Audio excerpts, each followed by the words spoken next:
బలోపేతంపై CM Chandrababu focus పెట్టారు. ముఖ్యంగా TDP సంస్థాగత నిర్మాణం, జిల్లా కమిటీలపై దృష్టి సారించారు. ఉండవల్లిలోని నివాసంలో పార్టీకి చెందిన మంత్రులు, పోలిట్ బ్యూరో సభ్యులు, ఎమ్మెల్యేలతో కీలక సమావేశం నిర్వహిస్తున్నారు. టీడీపీ సంస్థాగత ఎన్నికలు, రాష్ట్ర కమిటీలకు సంబంధించి ఆయన చర్చిస్తూ ఉన్నారు. అసెంబ్లీ, పార్లమెంటరీ కమిటీల నియామకంతో పాటు రాష్ట్ర కమిటీ ఏర్పాటుపై చర్చించే అవకాశం ఉంది. శ్రీశక్తి పథకం విజయవంతంపై జిల్లాలో ఏర్పాటు చేయనున్న సమావేశాలపై చంద్రబాబు ఆరా తీస్తున్నారని తెలుస్తోంది.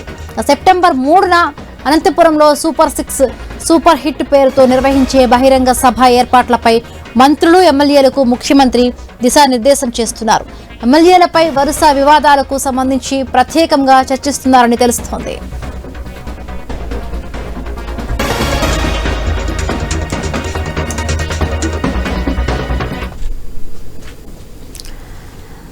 రైట్, మరిన్ని పూర్తి అప్డేట్స్ కరెస్పాండెంట్ కాంతి అందిస్తారు. కాంతి.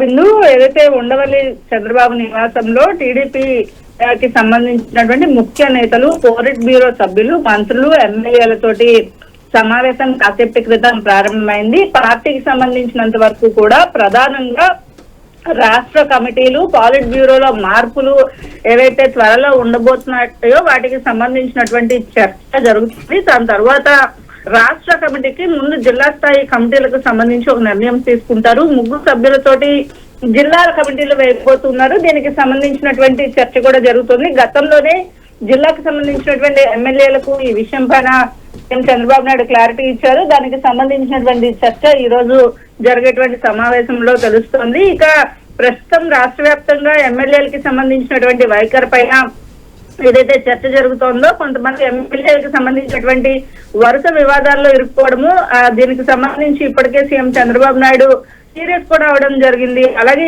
ఎమ్మెల్యేలకు దాదాపుగా ఇప్పటి వరకు కూడా కొంతమంది ఎమ్మెల్యేలతో 1-to-1 మాట్లాడి మీ తీరు మార్చుకోవాలి అంటూ కూడా వారికి చెప్పిన పరిస్థితి ఉంది. ఈ నేపథ్యంలో ఈ రోజు జరిగేటువంటి సమావేశంలో ఎమ్మెల్యేలకు కొన్ని కీలక సూచనలు ఇచ్చే అవకాశం కూడా కనిపిస్తోంది. ఒక రకంగా చెప్పాలంటే ఒక స్ట్రాంగ్ వార్నింగ్ కూడా ఇచ్చే అవకాశం కనిపిస్తోంది. అలాగే ఎమ్మెల్యేలకి సంబంధించినటువంటి ఇదే వైఖరి కనుక రిపీటెడ్ గా ఉంటే ఇటు ప్రభుత్వానికి అటు పార్టీకి కూడా చెడ్డ పేరు వచ్చే అవకాశం ఉన్న నేపథ్యంలో ప్రస్తుతం దీనికి సంబంధించిన వరకు కూడా సీఎం చంద్రబాబు నాయుడు స్ట్రాంగ్ గా ఫోకస్ పెట్టారు. ఈ నేపథ్యంలో ఈ సమావేశానికి సంబంధించి జిల్లా ఇన్ఛార్జ్ మంత్రులకు ఎమ్మెల్యేల బాధ్యత అప్పగించే అవకాశం కూడా కనిపిస్తోంది. ఇదే పరిస్థితి కొనసాగితే కనుక సీఎం చంద్రబాబు నాయుడు ఈ టీడీపీకి సంబంధించినటువంటి ఇమేజ్ డ్యామేజ్ అవ్వకుండా చంద్రబాబు నాయుడు అలర్ట్ అయ్యి ఈ సమావేశంలో కొంత కీలకమైనటువంటి చర్చ జరిగే అవకాశం ఉంది. Right, thank you Kanthi, thanks for the updates.